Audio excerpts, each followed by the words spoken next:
Well, welcome back. Let's go ahead and continue talking about radioisotopes and radioactive decay. Part of what I want to do in this lecture is talk about kinetics of radioactive decay.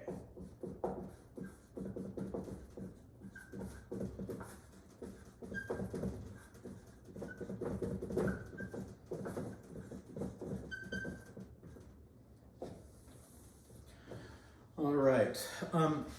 I think I may also talk a little bit about nuclear transformations, and then just maybe talk about the thermodynamic stability of the nucleus.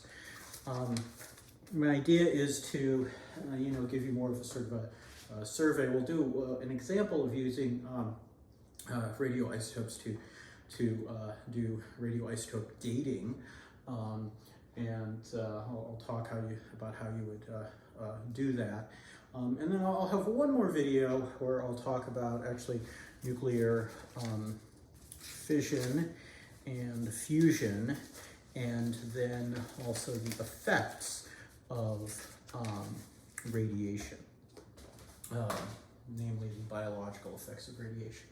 But first, let's look at the kinetics of radioactive decay. Now, fortunately for us, the kinetics of radioactive decay are always first order.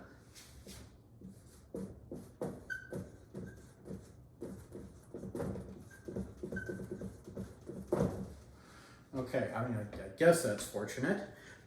So our rate is going to equal minus delta N over delta T. And N here is the number of nuclides, that is the unique radioisotope atoms. And so we'll get a decrease in those over some time, and that's just going to be equal to K times N. Now normally you've seen, minus D or minus delta concentration over delta time equals K times concentration. So here it's just number of nuclides instead of concentration. In integrated form, we have the natural log of N over N0 equals minus KT.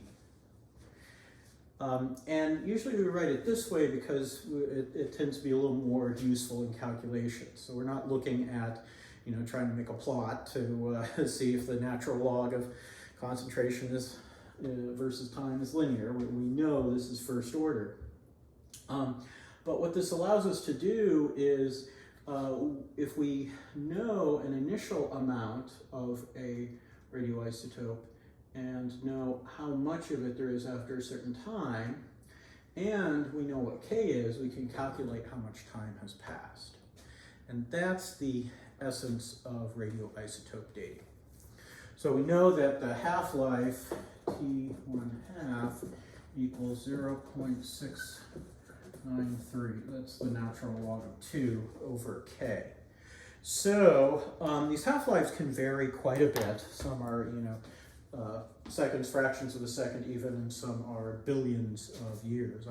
Bismuth, the half-life is 10 to the 15th years, longer than the age of the, I think it's 10 to the 15th years. Yeah, longer than the age of the universe by several orders of magnitude. Anyway, so let's just say, for example, that we had a, let me take a look here. Just do the example from the text and walk you through it. So I'm going to go ahead and read this, and then I'll explain what's going on here. So this example says the remnants of an ancient fire in a cave in Africa showed a carbon-14 decay rate of 3.1 counts per minute per gram of carbon. Assuming that the decay rate of C14 in freshly cut wood, corrected for changes in the C14 content of the atmosphere, is 13.6 counts per minute per gram of carbon. Calculate then the age of the remnants. The half-life of carbon-14 is 5,730 years. Okay, so we know that N equals 3.1 counts per minute gram, and 0 is 13.6 counts per minute gram. And then we have to figure out then what our basically what T is. So the way to do this is, first of all, figure out K. So K is 0.693 over the half-life is 0.693 over 5,730 years. That's K. And we can go ahead and do that calculation. I think I may actually just save it for the end. And so let me rewrite this guy here and solve for T. T equals, divide both sides by minus K, and we'll get minus 1 over K times the natural log of n over n0. So we can now plug these numbers in, and we'll get T equals minus, well, 1 over K would just be this guy flipped over, 5730 years over 0.693 times the natural log of n is 3.1 and 0 is 13.6. And so what I end up getting is, I left my calculator in the office. However, I do have several calculators. Always good to have extra calculators on your phone. All right, so 3.1 divided by 13.6 equals that. And we'll take the log of that, and then times 5730 equals that, divided by 0.693, and then change the sign. So we get 1.2 times 10 to the 0, 1, 2, 3, 4 years. So it's about 12,000 years old. Now let's see, does that make sense sort of qualitatively? Well, let's think about it. If we've got, so half of 13.6 would be 6.8, half of 6.8 would be 3.4. This is less than 3.4. This is less than a quarter of what we originally had. So it should be more than 2 half-lives. 1 half-life to get to half the amount, another half-life to get to half of that. So it would be 1/4. And yes, this is 12,000 years is more than 2 half-lives. So you can solve things this way using our rate law for radioactive decay. And these rate constants are typically called decay constants, or decay constant, I should say. Let me just erase that decay constant. There we go. Now, the question that you may be asking yourselves, if you're asking yourselves the question, is, all right, Dr. P, how do we know that? I mean, this we know because we can measure. We can stick a Geiger counter up or use what's called scintillation counter. The Geiger counter are those things in the old, like 1950s sci-fi B movies where, you know, the scientist would have like this sort of little thing that they'd carry around, and it had this a cord attached to this little cylindrical detector, and then the box would like start making a clicking noise whenever you got close to something radioactive. So we can measure this pretty easily. There are other ways to measure something called a scintillation counter, where you put your sample in a dark, chamber inside a machine, inside a fluid, and whenever a decay event occurs, beta particle is emitted, an alpha particle is emitted, there's a flash of light from the scintillation fluid, and then that gets counted by the detectors in that dark chamber. Anyway, we can do this. How do we do this? How do we know that 12,000 years ago, this was how many counts per minute gram of radioactivity that we had?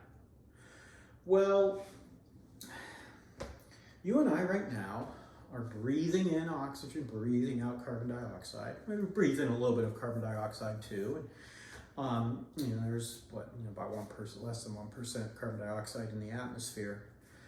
We're continuously exchanging the carbon in our bodies with the carbon dioxide in the atmosphere. So we are if we are living things, then our level of carbon 14 in our bodies will be the same as what's in the atmosphere. And then if we die, like let's say we're a tree and we get cut down and burned in a fire, the moment that that tree gets cut down, the moment that a living organism dies, it stops exchanging carbon-14 with the atmosphere. So now the amount of carbon-14 in that system is fixed, and the carbon-14 just starts decaying over time. And so that's how we are able to count back, because we know what the levels of carbon-14 are, like in the atmosphere and in the world right now. And yes, some of it's decaying, but some of it's being replenished by other decay processes and stuff. And so, we could measure this, like, okay, what's N0 for a living tree? Now, was it the same, 12,000 years ago? Well, maybe not exactly. This particular problem does mention correcting for the carbon-14 content of atmospheric CO2. You can actually drill ice cores, or scientists drill ice cores, these rods of ice, out of the Arctic and Antarctic, and get dissolved air out of them and figure out how much CO2 there was back then. They know how deep the ice core is, how old it is, and then they can figure out, oh, that many years ago there would have been a certain percentage of carbon-14. So it's this really elegant method of determining the age of something, because you know how much stuff there is in it now, how much there was to begin with, and then you use what you know about first-order kinetics and the decay constant. If you don't have a decay constant, well, hopefully you've been given the half-life, which allows you to get the decay constant. Now, let's say we had something that was, 100 million years old. Well, in that case, radiocarbon dating would not be that useful, because 100 million years is, thousands of half-lives. You'd have a minuscule amount of carbon-14 left over. So you'd have to use a different radioisotope, something with a half-life around the order of the age of the thing that you estimate you have, or the estimated age of the thing that you have. So here, this is only twice the half-life, and that's fine. Now, if it was 100 times the half-life, well, then things wouldn't be quite as accurate. Conversely, if we had a very long-lived, like we were looking at uranium, for example, with a billion-year half-life, and maybe it's 10 billion-year half-life. So we really couldn't use uranium to accurately date something that happened, 1,000 years ago. Or if we were trying to use the amount of uranium in something to figure out if, say, a rock was, 2 billion years old, that's fine, but we wouldn't be able to figure out if it was 2 billion 1,000 years old or 2 billion, 1,050 years old. Like we couldn't get that amount of precision. Okay, so we want our radioisotopes that we're using for radioisotope dating to match up with their half-lives, to match up with the thing that we're trying to date. So yeah, don't use an isotope that has a 10-minute half-life to try to figure out if something is 100,000 years old. It's just not going to work. All right, so I actually think I'm going to end this lecture now, and then I'll do one more chapter 19 lecture that's going to be a little more just kind of descriptive, I think. All right, well, till then, we'll see you at the Gray House with the White Tree.